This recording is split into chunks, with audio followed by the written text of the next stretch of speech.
Il demandait aux filles de collecter les préservatifs usagés à la fin de leur journée et de les garder pour lui. En tant que travailleuse du sexe, quelle histoire vous a le plus marqué? J'étais chauffeur pour une agence d'escorte. J'ai demandé à l'une des filles ce qui l'avait le plus marqué pendant son travail. Elle avait été payée le double du tarif horaire pour arriver à un appartement en costume en portant des talons aiguilles. Le mec lui a demandé de se déshabiller, à l'exception des talons aiguilles. C'est alors qu'il a posé une espèce de feuille en plastique sur le sol et y a déversé une boîte entière de 100 escargots de jardin. Il s'est assis tout habillé et l'a regardé exécuter sa demande. Elle a écrasé les escargots l'un après l'autre en disant « Méchant escargot, hors du jardin de maman ». J'ai été un prostitué masculin et gay, à la fin de l'adolescence et au début de la vingtaine, même si je ne sais pas si je l'envisageais exactement en ces termes. La chose la plus bizarre qui me soit arrivée s'est produite avec un homme d'âge moyen, d'apparence ordinaire, qui m'avait été recommandé par un ami commun.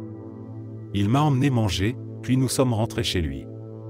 C'était une maison standard de la classe moyenne supérieure, avec au mur des photos de lui, de sa femme, d'un fils d'environ mon âge et d'une fille plus jeune. Il s'est avéré que la femme était chez sa mère avec leur fille et que le fils venait de partir à l'université il y a quelques mois. Ce n'est pas ça qui était bizarre, le fait qu'il ait une famille, c'était courant. Nous commençons à nous embrasser et d'un coup il s'arrête pour m'avertir qu'il aime faire des choses un peu hors normes. Je me dis que je suis très cultivé et ouvert d'esprit, alors je me dis que peu importe, tout le monde aime les choses bizarres. Puis il dit qu'il aime les jeux de rôle père-fils. Bon, d'accord, c'est un peu bizarre, mais ce n'est pas inhabituel, et ça ne va certainement pas me faire fuir vers la porte comme il semblait le penser. Je lui dis donc que ça ira. Il dit super et nous montons à l'étage. Pas dans sa chambre, mais dans celle de son fils, et il me donne l'uniforme de baseball de son fils. C'est alors que je me souviens de la photo en bas, et je réalise que je ressemble vraiment beaucoup à son fils. Ça ne peut pas être une pure coïncidence. Il ne voulait pas faire un jeu de rôle père-fils dans l'abstrait, il voulait que je joue le rôle de son vrai fils. Je lui ai dit que je devais y réfléchir, je suis sorti fumer une cigarette, je suis revenu et je lui ai proposé un prix qui, selon moi, l'obligerait pratiquement à refuser. Il n'a pas bronché et a accepté le prix. Nous avons donc fait l'amour, et j'ai revêtu des morceaux de l'uniforme de baseball de son fils. Pendant toute la durée de l'acte, il m'a appelé par le nom de son fils et m'a répété qu'il avait voulu me baiser à chaque étape importante de la vie de son fils. Je voulais te baiser à Noël, je voulais te baiser au Grand Canyon et ainsi de suite. Je voulais tellement être n'importe où, mais dans cette situation, je suis presque sûr que mon âme a failli quitter mon corps. Nous avons terminé, il m'a payé, soudain beaucoup plus calme et honteux, et je suis parti en me sentant dégoûté de ce que je venais de faire. J'ai un pote escorte et il me dit qu'il y a des vieilles dames riches et solitaires qui veulent un jeune homme séduisant pour se sentir spécial. Pas de sexe. Il travaille dans la région de Los Angeles et leur fait passer le meilleur moment de leur vie à Los Angeles. Il les emmène dans les meilleurs endroits touristiques. Il les emmène dans des endroits peu connus. Déjeuner et parfois dîner. Il s'occupe des besoins médicaux ou des handicaps. Il leur offre de petits cadeaux. Il a des vieilles dames qui le réservent pour la semaine où elles vont à Los Angeles. Il se fait un paquet de thunes et il a l'air d'adorer son job. Il y a 2 nuits, un homme très étrange m'a réservé 1 heure pour pleurer sur mon épaule en parlant de sa mère qu'il avait trahi financièrement, puis pour me sucer les seins et m'appeler maman. Il m'a également dit qu'il était la réincarnation du Dalai Lama et qu'il pouvait faire jouir les femmes par la pensée. Je ne suis pas prostituée, mais l'un de mes professeurs en droit a représenté une prostituée dans une affaire qui n'a rien à voir avec cette histoire. Il a évoqué cette affaire pour illustrer les difficultés à définir le contact sexuel. Le type louait une chambre d'hôtel et mettait du ruban adhésif sur la serrure pour qu'elle puisse entrer. Il était toujours attaché en aigle au lit, avec un panier d'oranges au pied du lit. Il l'a payé pour qu'elle jette des oranges sur ses parties génitales. C'est tout.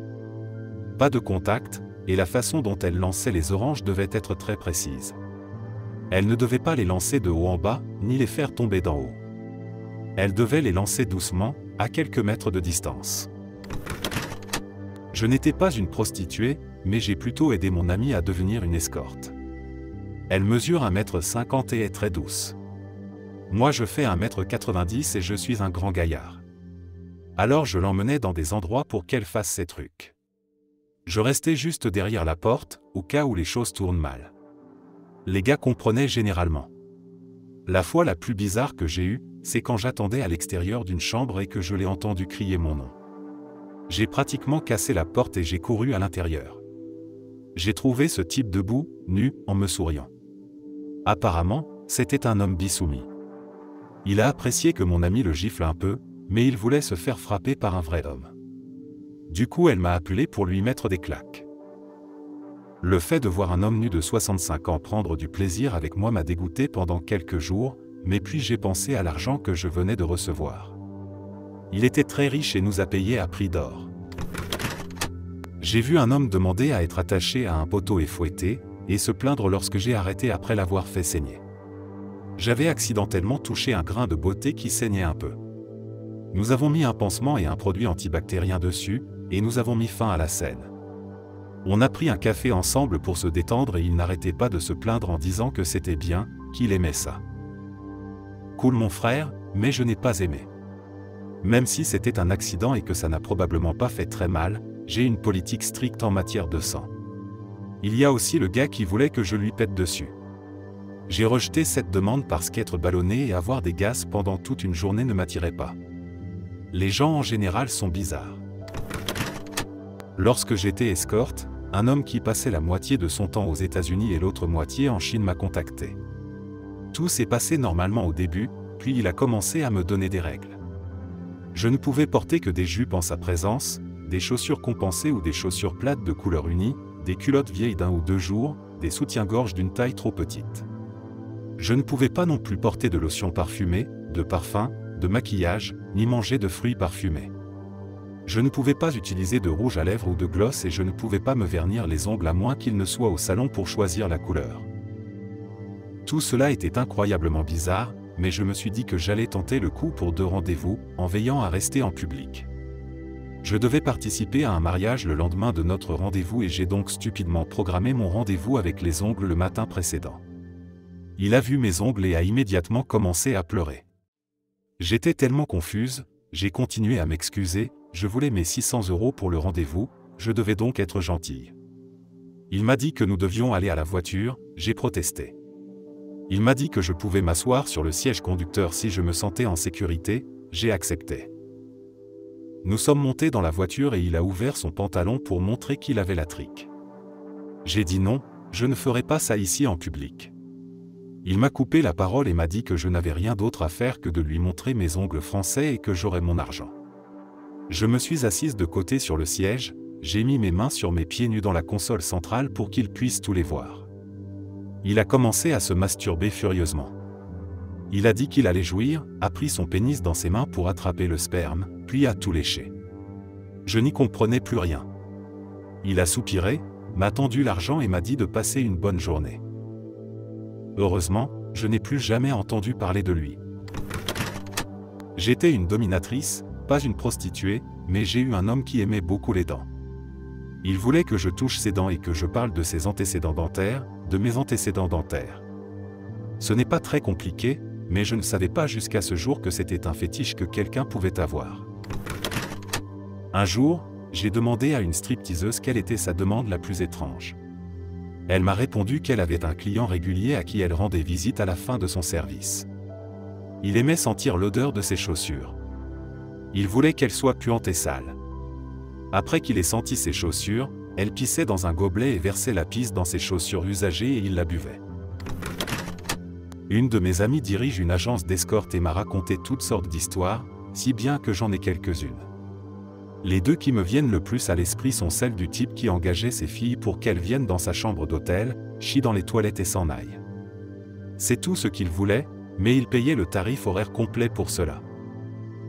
L'autre était un homme qui avait engagé un groupe de ses filles pour l'agresser physiquement. Il leur a spécifiquement demandé de porter des bottes et de le piétiner alors qu'il était allongé sur le sol, et l'une d'entre elles a été chargée de lui enfoncer un godet géant dans la gorge. Je venais d'une petite ville et j'étais très protégé, mais j'avais perdu mes 2 parents et ma famille d'accueil m'a mise à la porte à 17 ans. J'ai volé quelques-unes de ses affaires, je les ai mises en gage et j'ai pris un bus qui m'a emmené dans une grande ville. J'ai trouvé un emploi sur Internet, à la recherche de femmes intéressées par les massages, payées en liquide tous les jours, sans expérience requise. Génial. C'était en 2008. Il me restait environ 12 € sur mon compte. J'ai travaillé là quelques mois sans jamais toucher les parties génitales d'un mec. Je pense qu'il revenait parce que j'étais jolie et que je faisais un bon massage. Quoi qu'il en soit, au bout de quelques mois, j'ai compris qu'une branlette doublait mes revenus. J'en ai donc fait quelques-unes. Travailler dans ce studio, c'était dingue. J'avais faim d'argent, alors je travaillais de l'ouverture à la fermeture 6 jours par semaine. Je suis devenu très populaire et le patron m'a dit qu'il n'avait jamais vu quelqu'un gagner de l'argent comme moi. Je gardais mes pourboires et je partageais le taux horaire 60-40 avec le patron. Je gagnais environ 3 000 € par semaine. J'ai vu des célébrités, des vieux super riches, des athlètes, tout le monde. L'un de mes clients réguliers était un flic. Il est venu me voir et m'a dit « Ne viens pas demain et ne dis à personne que je te l'ai dit ». Quoi qu'il en soit, ils se sont fait arrêter. Une de mes petites amies et moi avons travaillé ensemble pendant un certain temps, partageant des chambres d'hôtel et d'autres choses. Maintenant, je suis retourné à l'école. Je travaille à temps partiel dans un vrai boulot que j'aime, je suis à l'école à plein temps. Je suis propriétaire de ma maison et ma voiture est remboursée. J'aime vivre en dessous de mes moyens et j'ai encore des piles d'argent de l'époque. J'ai également un stage non rémunéré qui me sera très utile lorsque j'aurai terminé mes études. Maintenant, j'ai 7 clients. Ce sont tous des hommes mariés. J'en vois certains toutes les semaines, d'autres tous les mois. C'est un peu comme si j'avais 7 petits amis à temps partiel, qui n'ont pas besoin de beaucoup d'entretien. Cette expérience n'a pas du tout été traumatisante pour moi. Elle m'a permis d'améliorer mes compétences en matière de négociation, de me sentir plus à l'aise avec les gens, d'être plus perspicace et plus consciente. Je sais que c'est idiot, mais j'adore ça. Lorsque je travaillais comme escorte et danseuse exotique, avant ma nouvelle vie de psychologue. J'avais un client bien connu des États-Unis que j'ai accepté de ne jamais nommer, en fait une célébrité. Quoi qu'il en soit, il avait beaucoup de fétiches particuliers qu'il aimait que je satisfasse pour lui. Non pas qu'il soit bizarre en soi, car je m'occupe généralement des fétiches les plus étranges au monde, mais un soir, il s'est un peu lâché. Il m'a demandé de le fister, alors qu'il était nu et qu'il sniffait plusieurs substances sur sa table. Il donnait de bons pourboires, mais c'était aussi un homme très gentil, intelligent, doux et cultivé. Il semblait juste aimer beaucoup de choses dans le cul, surtout lorsqu'il prenait beaucoup de drogue. J'ai eu une réservation de 2 heures récemment, il voulait aller déjeuner et passer du temps seul. C'est super. D'habitude, les repas durent 3 heures ou plus, mais ce n'est pas grave. Je le rencontre donc pour un rendez-vous de 1 à 3 heures et nous allons immédiatement déjeuner. Il me dit qu'il est ici aux États-Unis pour travailler avec son partenaire commercial et qu'il repart dans son pays dans quelques jours. Il me parle aussi un peu de sa vie, me dit qu'il est dans un mariage arrangé, ce qui est normal dans son pays. Vers 14 heures, nous rentrons dans sa chambre d'hôtel. Il est très nerveux. Il dit qu'il craint que son partenaire commercial ne revienne avant l'heure prévue de 16 heures. Je lui demande où se trouve son partenaire et il me répond qu'il est allé dans un temple local. J'ai déjà visité ce temple et je sais qu'il est vide vers 14h30. Je lui suggère de l'appeler, ce qu'il fait. Pendant qu'il appelle son associé, il dit « Au fait, mon associé est mon beau-père ». Mon client parle dans un mélange d'indien et d'anglais et il répète ce que son associé dit car je n'entends pas tout. Il vient d'arriver à l'hôtel et se gare. Je n'ai jamais bougé aussi vite de ma vie lors d'un rendez-vous. J'attrape mes affaires, je pars, j'appuie sur le bouton de l'ascenseur, les portes s'ouvrent, et là, son beau-père tombe nez à nez alors que je suis en train de quitter la chambre. Je les ai entendus crier pendant que j'attendais l'ascenseur. Je travaillais avec une agence à l'époque. Le booker m'a dit que j'avais un rendez-vous, m'a donné les informations et la procédure habituelle. C'était vers 16 heures. Le chauffeur vient me chercher. Nous arrivons dans un appartement. Je me dirige vers le buzz et j'attends. Rien. Je continue à sonner et rien. J'appelle la personne qui s'occupe de la réservation et elle appelle le client. Finalement, il descend me chercher.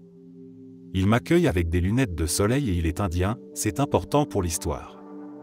On monte les escaliers. Il essaie de faire baisser le prix. Non, je m'en fiche si vous êtes un client de longue date de l'agence. Le booker m'a dit le prix et c'est ce que vous payez. Il veut prendre de la coke. D'accord, c'est bon. Je ne me drogue pas, mais si tu veux le faire, c'est bon. Nous commençons donc à faire notre truc. Il faut savoir que l'appel est prévu pour 1 heure. Environ 20 minutes plus tard, nous entendons la porte d'entrée s'ouvrir. Un colocataire peut-être. Non. Ses parents. Son père hurle à la porte en lui disant d'ouvrir, et que s'il ne le fait pas, il appellera la police, encore une fois. Alors je panique. Le type ouvre la porte et commence à parler avec son père. Je suppose qu'il m'a vu. Je me lève, j'appelle le chauffeur pour qu'il vienne me chercher au plus vite et je commence à m'habiller. Le type revient et me dit que je dois partir. Pas de problème. Puis il commence à demander qu'on lui rende son argent. Vraiment? Non. Je sors par la porte et son père est là, il me demande qui je suis et je lui réponds que je pars. Il me dit alors que je mets mes chaussures, que son fils est une très mauvaise personne et que je ne devrais pas traîner avec lui. Je lui ai dit que je suivrais son conseil et je lui ai dit au revoir. J'ai couru tout droit vers l'ascenseur. Toujours la même agence. Lorsque j'ai commencé à travailler à l'agence, j'ai entendu parler d'un client qu'on appelait le ballon. C'est un habitué de l'agence. Au bout de 2 mois, il a fini par m'engager. Le chauffeur vient me chercher et nous partons. Dans la voiture, le chauffeur m'explique le jeu auquel il joue. C'est à qui entrera et sortira le plus vite. Le record est d'un peu plus de 7 minutes. Le client veut seulement jouir rapidement. Nous sommes arrivés. La raison pour laquelle on l'appelle l'homme au ballon, c'est qu'il demande à l'agence d'emmener les escortes sur son lieu de travail. Un magasin de ballons. Le chauffeur a expliqué que le temps commençait dès que la porte d'entrée se fermait. D'accord, je suis prête. On entre, on fait ce qu'on a à faire et on sort. La seule erreur que j'ai commise, c'est que je n'aurais jamais dû accepter sa proposition de boire un verre. J'aurais probablement pu gagner quelques minutes. Mon temps est de 9 minutes. Peut-être la prochaine fois. Mais aux dernières nouvelles, il est passé à la vitesse supérieure et va jusqu'au bout avec les filles. Une de mes amies est journaliste dans un petit journal. Son meilleur ami est un homme riche qui aime les escortes. Il lui a raconté qu'un de ses associés était membre éminent du conseil municipal et qu'il demandait aux filles de collecter tous les préservatifs usagés à la fin de leur journée, et de les garder pour lui. Il venait les acheter et on supposait qu'il les vidait et en buvait le contenu. Merci d'avoir écouté jusqu'à la fin. N'hésitez pas à vous abonner, à aimer la vidéo et à partager vos expériences en commentaire. Merci à tous et à la prochaine vidéo.